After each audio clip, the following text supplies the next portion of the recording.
हमारे बीच पधारे हुए हैं, उनका मैं हार्दिक अभिनंदन करता हूँ।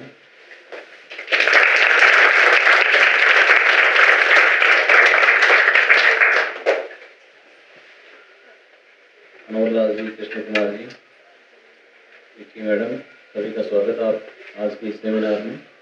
सेमिनार का टॉपिक है विकसित भारत 2047, इसके ऊपर अपने विचार करेंगे।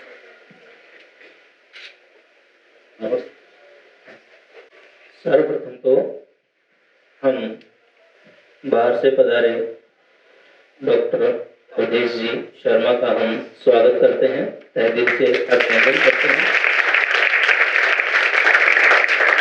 कि अपने इस अमूल्य समय में कुछ हिस्सा हमें प्रदान करने के लिए यहाँ उपस्थित हुए हैं।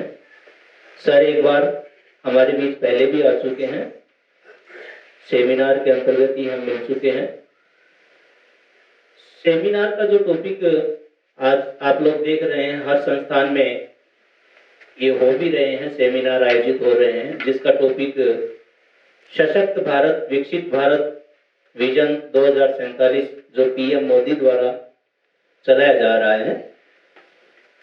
सशक्त भारत कब होगा?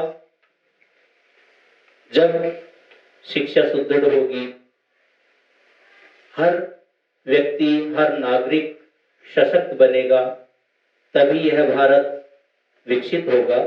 इसी लक्ष्य को लेकर जागृति देश के हर कोने कोने में फैलाई जा रही है इन सेमिनार्स के माध्यम से। तो उसी का एक हिस्सा आज हमारे इस संस्थान में है, जो अवधेश जी हमें संबोधित करेंगे।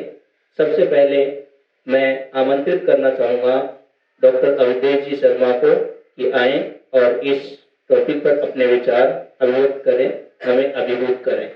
डॉक्टर अवधेश। धन्यवाद सर। सर्वप्रथम मां शारदे को नमन। शारदा सदन महाविद्यालय का नाम है, विद्या की दायिनी सरस्वती के नाम पे इस महाविद्यालय का नाम है, बहुत ही अति सुंदर।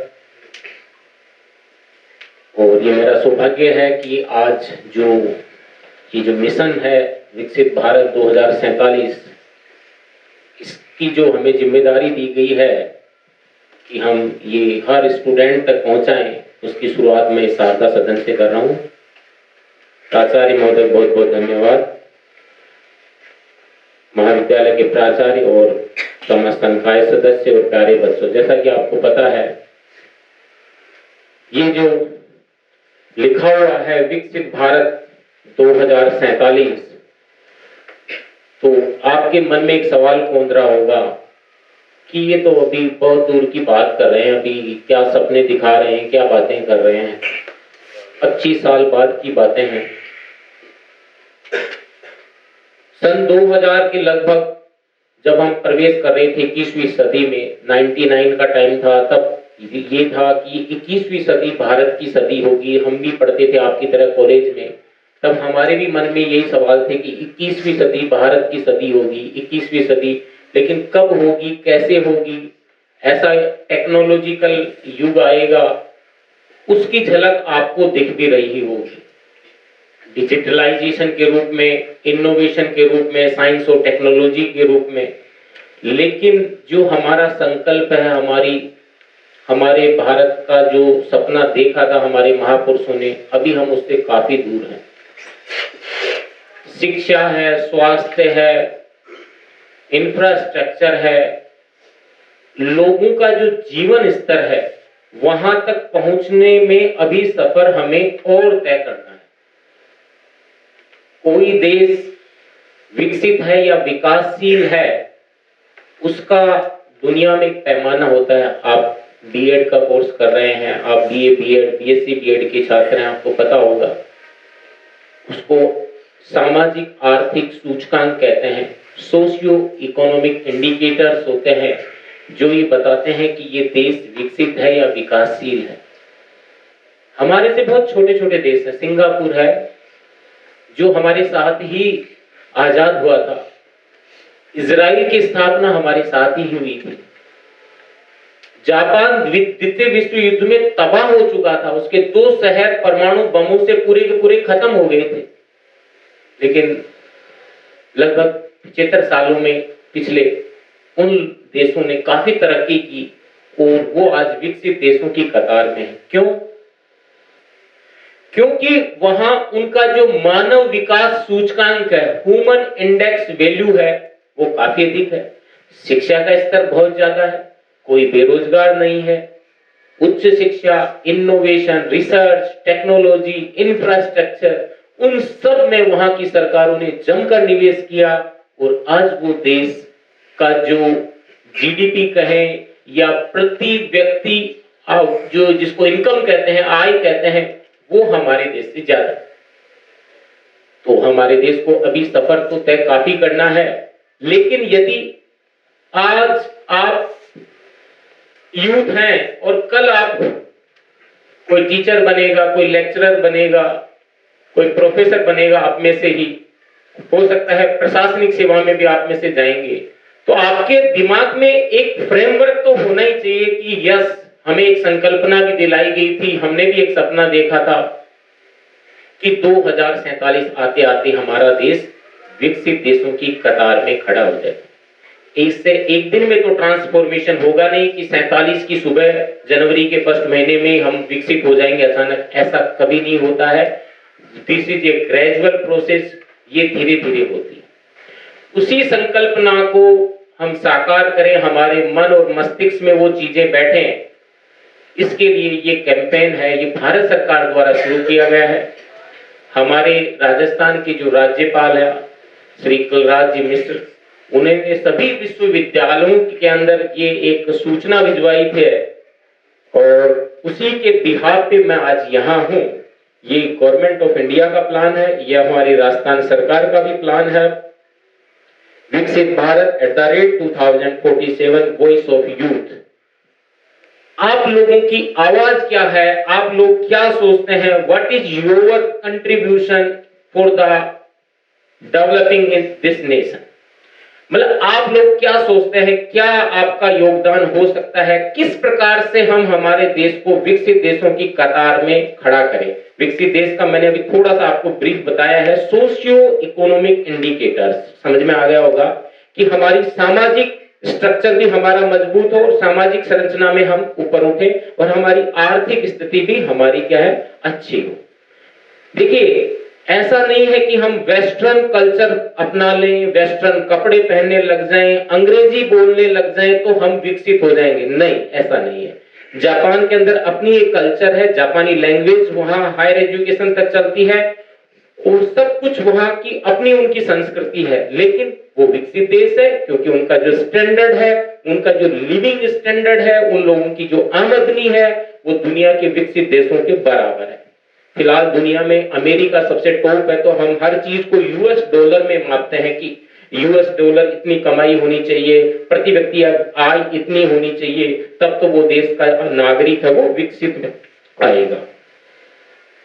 तो इसका हम क्या कर सकते हैं, कैसे करें, ये चीज है। तो इसके लिए भारत सरकार ने कुछ पिछले जो टेन्योर है 10 साल का, अभी लेटेस्ट भी हम बात करें तो हर चीज का डिजिटलाइजेशन पे फोकस किया है। आप लोगों ने भी देखा होगा, हर चीज का डिजिटलाइजेशन होता जा रहा है ना, क्योंकि पिछले 10 साल में जो ये 4G मोबाइल फोन आए हैं, 4G टेक्नोलॉजी है और अब तो 5G टेक्नोलॉजी आ गई है, ठीक है ना। इसके साथ साथ AI का बूम आ रहा है, आर्टिफिशियल इंटेलिजेंसी, जिसके आधार पे हम हर चीज मशीन से कर सकते हैं। वो एक अलग टॉपिक होगा, लेकिन हम उसको यूज में लेकर के किस प्रकार हम हमारे देश की संकल्पना को बेहतर कर सकते हैं, वो मिशन हमारे सामने है। तो मैं आप सभी से एक आग्रह करूंगा, आप सब लोग फोन चलाते हैं, लगभग आजकल हर यूथ के हाथ में एक स्मार्टफोन है। यदि किसी सरकार की भी कई बार योजना है, इस बार तो इस पिछली सरकार ने भी ये यूथ को मोबाइल टैबलेट्स फ्री में दिए हैं, तो लगभग सभी के पास होगा फोन। हाथ खड़ा करें जिनके पास है। स्मार्टफोन की बात कर रहा हूं जिसके अंदर इंटरनेट होता है, ठीक है। तो 50% ही कुछ के पास नहीं है। जिनके पास नहीं है, मैं आग्रह करूंगा प्रिंसिपल महोदय से कि वो यहाँ पर अपने सिस्टम का उपयोग करके उन सभी बच्चों का रजिस्ट्रेशन करवाएं। और रजिस्ट्रेशन किस पे करना है? भारत सरकार की एक साइट है mygov.in। कौन सी साइट है? mygov.in। ठीक है, mygov, MYGOV, please note down कर लें यदि हो सके तो। mygov.in, मेरी सरकार, MYGOV.in, ये एक वेबसाइट है। इसके ऊपर आप जैसे इसको क्लिक करेंगे उस पे आएगा लिखा हुआ रजिस्टर एज ए यूथ। आप अपने आप को एज ए युवा के रूप में उसमें रजिस्ट्रेशन करेंगे और उस रजिस्ट्रेशन के बाद में वहां पे बहुत सारी चीजें हैं। वहां एक ऐप भी दे रखा है जिसमें आप क्विज है, उस क्विज में पार्टिसिपेट कर सकते हैं। वहां पे अपना वीडियो है वो लॉन्च कर सकते हैं और विकसित भारत की जो संकल्पना है वो आप अपना आइडिया वहां दे सकते हैं। ठीक है, अपन क्या कहते हैं, साफ जनतंत्र है, लोकतंत्र है, डेमोक्रेसी है, मेरी सरकार है। और क्या कोई सरकार को डिसीजन लेती है तो पूछती है क्या? नहीं, हमें पता ही नहीं क्या हो रहा है क्या नहीं हो रहा। तो कहीं ना कहीं यदि हमारा डायरेक्ट इन्वॉल्वमेंट हो, और इन्वॉल्वमेंट का मतलब ये है कि हम कम से कम ये जान सके कि अच्छा ये सूचना, ये सरकार की पॉलिसीज है, ये हो रहा है और इसमें ये बेहतर हो सकता है, ये चीजें और इसमें जोड़ी जा सकती हैं, कुछ इनोवेटिव आइडियाज दिए जा सकते हैं। तो आप सभी यूथ के लिए भारत सरकार ने एक कंपटीशन भी रखा है। अभी 24 जनवरी तक, 24 दिसंबर तक है ये। और इसमें एक, जैसे मैंने कहा, एक कंपटीशन है। ऐसे जिस टाइप से आप अपने विचार व्यक्त कर सकते हैं, बाय वॉइस, बाय रिटन, मतलब 500 शब्दों में आप लिख सकते हैं या आप बोलकर भी इस ऐप के माध्यम से, इस ऐप में ही आपको अपलोड करना है। सारा डिजिटलाइजेशन है, कोई फेक नहीं है, कोई वो नहीं है कि आप टीचर चेक करेगा, सारा जो है वो ऑटोमेटिक एआई के थ्रू ही होगा सारा। तो उसमें कुछ क्षेत्र हैं जहां आप अपनी विचार हैं, आप अपने थॉट हैं, अपने आइडियाज हैं, उनको शेयर कर सकते हैं। कुछ मैं बताना चाहूंगा इसमें, तो आप एक बार नोट कर लीजिए इसमें कौन कौन से जो क्षेत्र हैं जिनमें आप कर सकते हैं। पहला है एम्पावर्ड इंडियंस, कि हम भारत को किस प्रकार से एम्पावर कर सकते हैं, किस प्रकार से हम उसको समृद्ध कर सकते हैं। एम्पावर का मतलब है समृद्ध करना। तो मैंने अभी आपको बताया सोशियो इकोनॉमिक इंडिकेटर्स में, तो क्या हमारी एजुकेशन है उसमें क्या परिवर्तन होना चाहिए। तो एजुकेशन के बारे में, चूंकि आप सब लोग एजुकेशन से जुड़े हुए हैं, आप टीचर्स ट्रेनिंग कर रहे हैं, भावी टीचर हैं, आपकी ट्रेनिंग में क्या सुधार होना चाहिए और हम किस प्रकार से इनोवेटिव नई जनरेशन है, यंग बर्ड्स आ रहे हैं, उनमें किस प्रकार से हम उनके ब्रेन को और ज्यादा नर्चर कर सकते हैं। ये सारी जिम्मेदारी आप लोगों के ऊपर है, क्योंकि भावी टीचर है। आपको आने वाली जो पीढ़ी है, जो 47 में यूथ होगी, उसको तैयार करने की जिम्मेदारी आपके कंधों पे है। तो एजुकेशन हम किस प्रकार की देवें, किस प्रकार से उनका ब्रेन है उसको विकसित करें। और मेरा मानना है कि पिछले कुछ सालों में हमारे यहाँ पे कुछ विसंगतियां पैदा हुई है कि केवल और केवल हम लोग नंबर के पीछे भागते हैं। अच्छा 90+ नंबर, वेरी गुड, 95, 96, पिछले साल तो बोर्ड ने रिकॉर्ड तोड़ दिया, 100 में से 100 नंबर आ रहे हैं हिंदी और संस्कृत में। गुरुजी बैठे हुए हैं।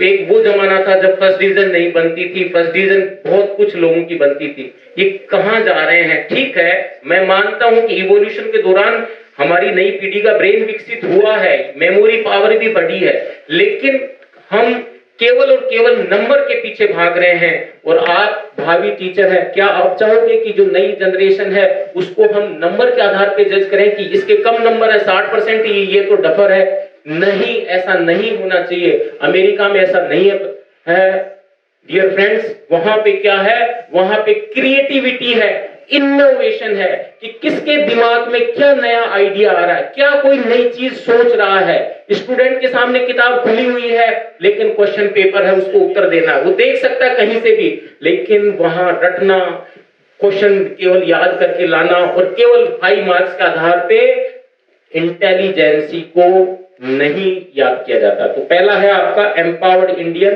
एजुकेशन, हेल्थ, स्पोर्ट्स, नारी शक्ति, ठीक है, हमारी सोसाइटी, हमारी कल्चर, हमारा जो भी क्या कह सकते हैं यूथ है, समाज है, उसको किस प्रकार से बदला जाए, इसके बारे में आप लिख सकते हैं। दूसरा है थ्राइविंग एंड सस्टेनेबल इकोनॉमी। ये सारा उसमें दे रखा है ऐप में, मैं तो केवल एक आपको थोड़ा सा जनरली बता रहा हूं। हमारी इकोनॉमी किस प्रकार से सस्टेन करे और बूस्टअप हो।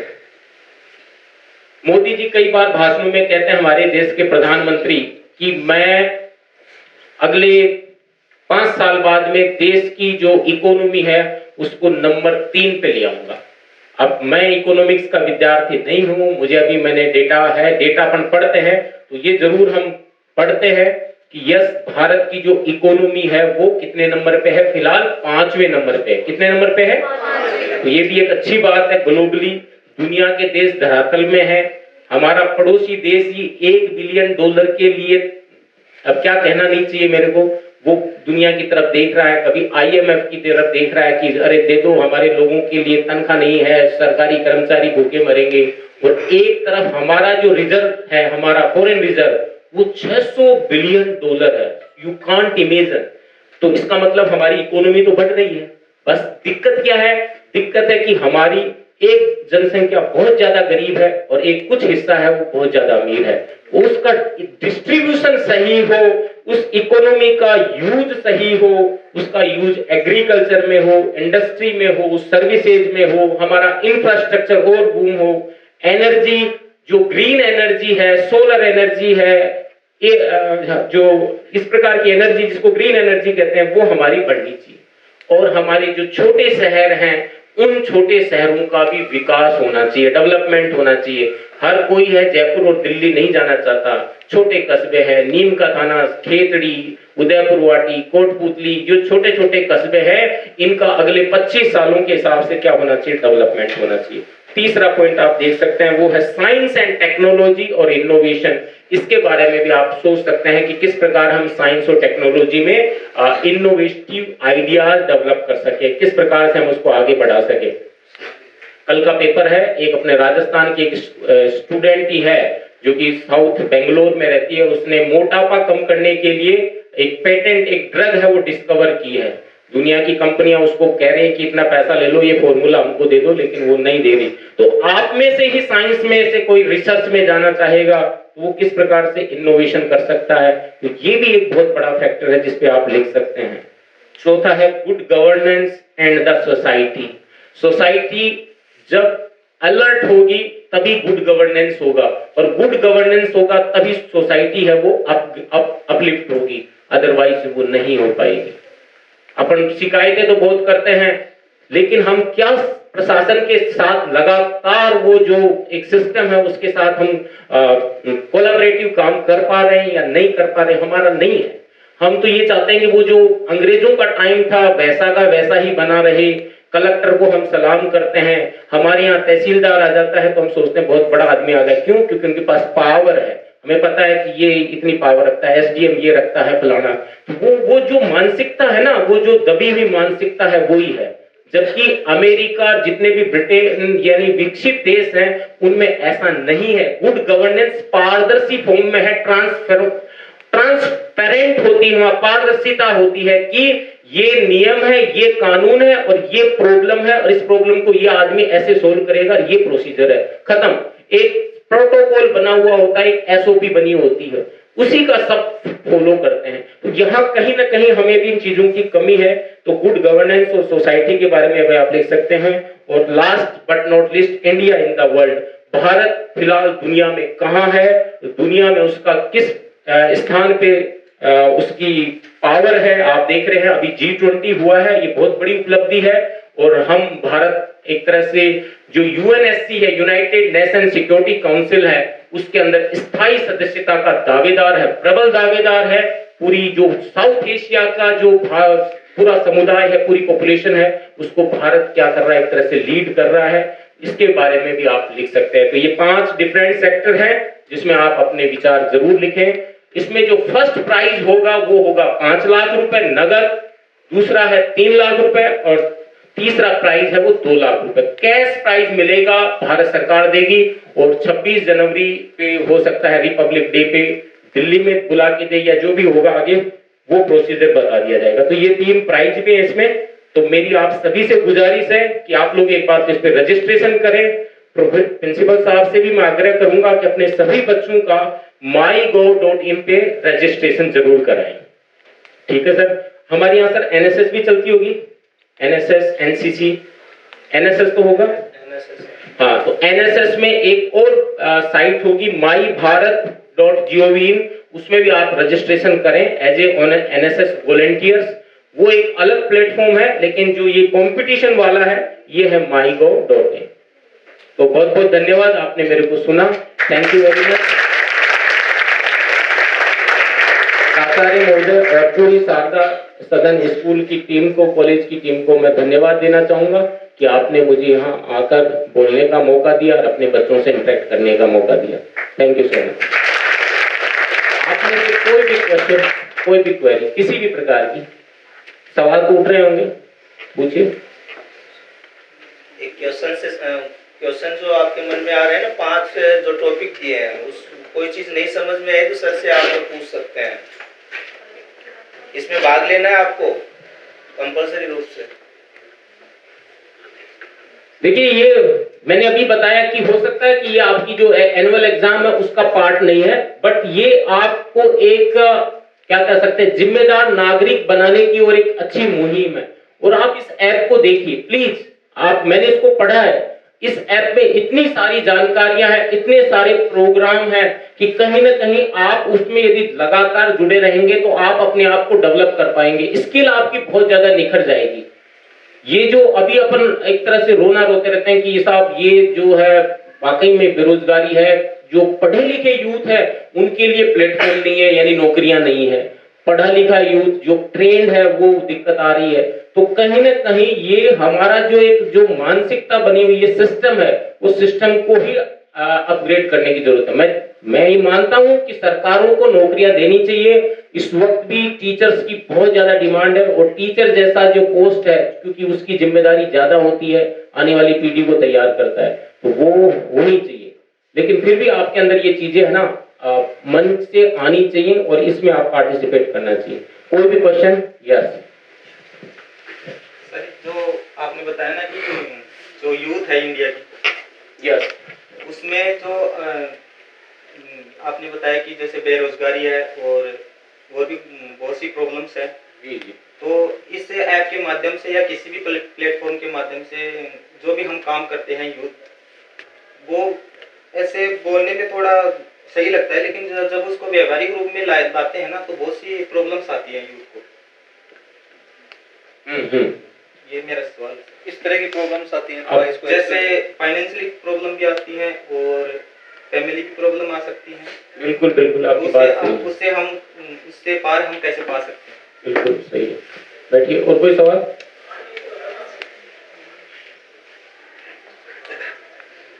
देखिए, आपकी बात सही है कि जो यूथ है, यदि कोई अब ये कहने में थोड़ा अलग लगेगा, और ये जो चीजें हैं ऐप के माध्यम से आप कैसे कर सकते हैं।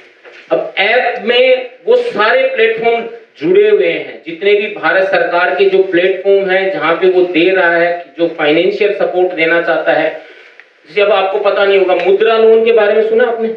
एमएसएमई जो मुद्रा लोन, ठीक है। एक जो है भारत सरकार ने अभी एक और नया जो है योजना चलाई है, विश्वकर्मा स्किल डेवलपमेंट, उसमें लोन दे रही है विदाउट एनी गारंटी। तो यदि हमें उनके बारे में पता नहीं है, कौन सा बैंक देगा, कैसे देगा, क्या प्रोसीजर है, यदि हम ऐप को थोड़ा सा स्टडी करेंगे, हम पढ़े लिखे हैं, हम तो लेमैन नहीं है, हो सकता है कि कम पढ़ा लिखा आदमी है बेचारा, वो नहीं समझे, लेकिन आप सब लोग ग्रेजुएट हो, ग्रेजुएशन कर रहे हो, आप शिक्षित हो, तो आप ऐप के माध्यम से उस पूरी जानकारी को लेकर के आप लोन ले सकते हैं, सेल्फ एम्प्लॉयमेंट की तरफ जा सकते हैं। और अब धीरे धीरे आजकल तो सारा का सारा क्या कहते हैं कि सिटी नहीं है, छोटे छोटे गांव से वो निकल रहे हैं, जिनको एंटरप्रेन्योरशिप कहते हैं, एंटरप्रेन्योर कहते हैं, ठीक है ना। और कई चीजें आ रही हैं, बहुत सारे स्टार्टअप शुरू भी हो रहे हैं, बहुत सारे स्टार्टअप बंद भी हो रहे हैं। ये अपने ऊपर डिपेंड करता है कि ये शारदा सदन भी एक स्टार्टअप के रूप में शुरू हुआ था और आज एक बहुत बड़ा वटवृक्ष है, आगे जाके ये बहुत बड़ा और ब्रांच बनेगी, तो ये भी एक प्रकार का स्टार्टअप है। तो स्टार्टअप कोई भी जीवन में कभी भी शुरू कर सकता है। और आपको मैं बताऊं, आने वाले टाइम में बच्चे यानी आप जैसे यूथ है ना, वो इस एआई टेक्नोलॉजी से ज्यादा कमाएंगे। मतलब जो ये मोबाइल फोन है, इसमें जो टेक्नोलॉजी छिपी हुई है, इसका यूज करके आप अपना एक बिजनेस खड़ा कर सकते हैं, कोई भी चीज सेक्टर में कर सकते हैं, लेकिन बस थोड़ा सा हमें उसमें धैर्य रख के ही करना होगा, ठीक है ना। अब वो तो अब इंडिविजुअल तो किसी को दे नहीं सकते, क्यों भाई, वो तो अपना ब्रेन यूज करना है। ओला और ऊबर दो कंपनियां हैं, वो दोनों लड़के हैं, वो बीटेक की थी आईआईटी से और उनको अच्छा पैकेज मिल गया था, लेकिन नौकरी करने का मन नहीं किया, ओला उबर कंपनी खड़ी कर दी। एक खुद की गाड़ी नहीं है और आज पूरे भारत के जो बड़े शहर हैं उनमें गाड़ियां ऑपरेट करते हैं। This is the one example कि टेक्नोलॉजी के जरिए किस प्रकार किया जा सकता है, ठीक है। Thank you so much.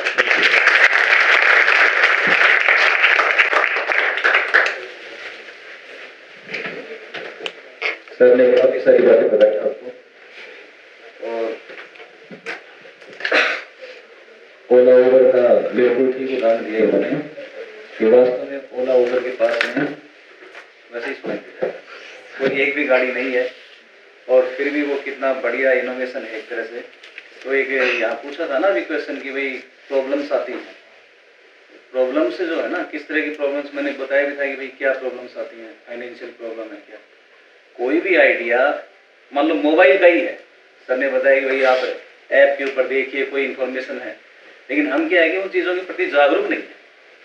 हमें मोबाइल पे कोई सोर्स देख लिए, कोई यूट्यूब चला लिया और बिना मतलब की चीज़ों में चाहे 3 घंटे वेस्ट कर देंगे, लेकिन काम की बात जो है ना वो देखने का प्रयास कम करते हैं। तो आप इन चीज़ों को देखिए और देख करके उनको समझने का प्रयास करें। एक छोटा सा, अभी विधानसभा चुनाव हुआ, ईवीएम आप सब जानते हैं। हमें खुद जब बीएड कर रहे थे तो हमें एक ऐसा सेमिनार था और ये बताया गया है कि इसमें और क्या हम आइडिया दे सकते हैं गवर्नमेंट को कि इसमें ईवीएम में और सुधार किया जाए। पहले मतपत्र के ऊपर वोट डाला जाता था, अभी तक ये शायद हो सकता है वो गवर्नमेंट आगे करे भी ऐसा काम है कि जैसे अभी मोबाइल वगैरह देने का काम हुआ, तो मोबाइल में मेरा एक आइडिया था उसमें कि एक सिम ऐसी दी जाए गवर्नमेंट को द्वारा, और जिनको भी वोट डालने का अधिकार है, गवर्नमेंट की सिम है वो, उसके द्वारा मोबाइल से ही वोट डाला जा सकता है। क्या जरूरत है बूथ के ऊपर जाने की, ईवीएम का बटन दबाने की। तो आइडिया है कि नहीं है ये? तो इस तरह के आइडिया जो भी है ना, हम गवर्नमेंट को ये जो ऐप बताया सर ने अभी, उसके माध्यम से दे सकते हैं, लेकिन थोड़ा सा क्या है कि इनके प्रति जागरूक रहने की आवश्यकता है। ठीक है, थैंक यू। धन्यवाद अवधेश जी, आपने हमें इस ऐप के बारे में बताया। हम सोशल मीडिया का खूब उपयोग करते हैं, इंटरनेट चाहे आपके पास 5 GB हो उसको भी खर्च कर दोगे ना, लेकिन किस चीज में? यूट्यूब देखने में, कार्टून देखने में, सिनेमा देखने में, या फिर फेसबुक इंस्टाग्राम वगैरह देखने में। लेकिन यदि आपको अपना फ्यूचर तैयार करना है तो आप सरकार से जुड़ी हुई जो भी योजनाएं हैं उन योजनाओं को आप सर्च करें और देखें, उनको समझें कि क्या क्या हमारे लिए प्रोवाइड करवा रहे हैं। हम रोना जरूर रो देते हैं, पैसे नहीं है क्या करें, कैसे अपना रोजगार करें। हम केवल एक ही लक्ष्य लेके चलते हैं, सरकारी नौकरी। सरकारी नौकरी टोटल जनसंख्या उसका 1% भी नहीं है, फिर तो 99% बेरोजगारी है। इंडिया में सबसे मोटी बीमारी तो यही है कि जो सरकारी नौकरी करता है वो तो रोजगार है और बाकी सब बेरोजगार है, ऐसा मानते हैं, जो गलत है। मोदी सरकार या कहें इस विजन का जो मेन उद्देश्य जो है ना, वो विकसित करना। विकसित कब होगा? जब स्वरोजगार व्यक्ति के पास होगा। उदाहरण गुजरात को देख लीजिए, महाराष्ट्र को देख लीजिए, केरल को देख लीजिए, जो राज्य हैं वहां खुद के रोजगार पर ज्यादा विश्वास रखते हैं। एक तरफ गवर्नमेंट नौकरी और एक तरफ खुद का बिजनेस, दोनों में वो वरीयता अपने खुद के बिजनेस को देते हैं। क्यों? क्योंकि वो टेक्नोलॉजी से जुड़ चुके हैं। आप पे ये जिम्मेदारी आ रही है कि आप एक भविष्य का निर्माण करने वाले हैं, एक नए योग्य नागरिक तैयार करने वाले हैं, क्योंकि आप एक टीचर बनने जा रहे हैं। एक नया भारत निर्माण करेंगे आप। इसके लिए पहले आपको जानकारी होना जरूरी है, तभी तो आप उसको कर पाएंगे, एक नया भविष्य निर्माण कर पाएंगे। और वो तभी होगा जब आप उससे अभिभूत होंगे।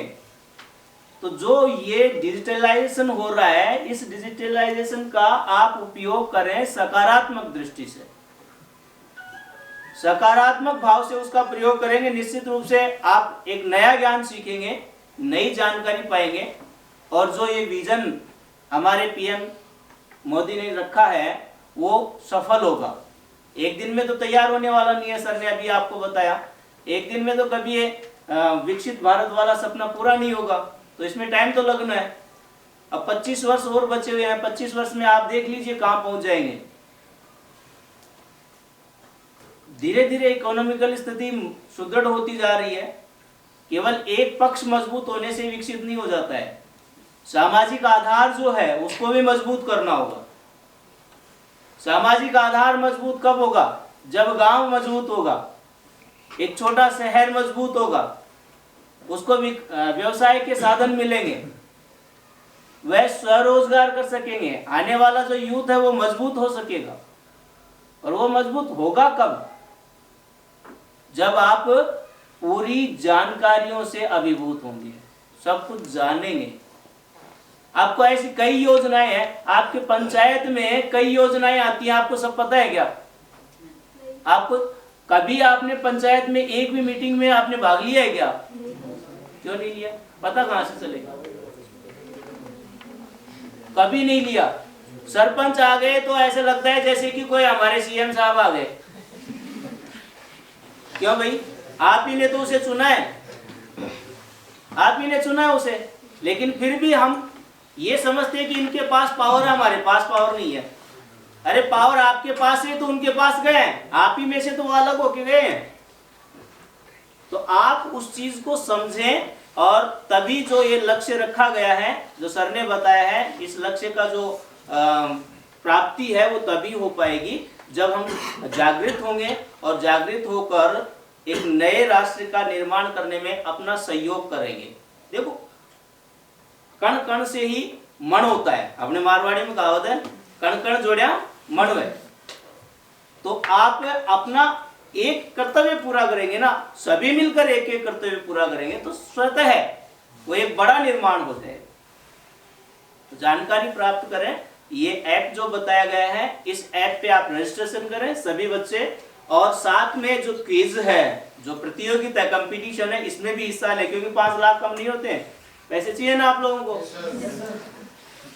फर्स्ट प्राइज 5 लाख रुपए सर ने अभी बताया है, 5 लाख मेरे हैं, ऐसा सोचकर आप इस पे भाग लें। 5 लाख नहीं तो 3 लाख तो ले ही लेना, ऐसा होना चाहिए। और जानकारियां पूरी इस पे दे रखी हैं, और मैं तो ये चाहता हूं कि ये 5 लाख रुपए, 3 लाख रुपए और लाख रुपए जो भी है, तीसरी रैंक जो है वो तीनों अपने शारदा सदन में मिले। ये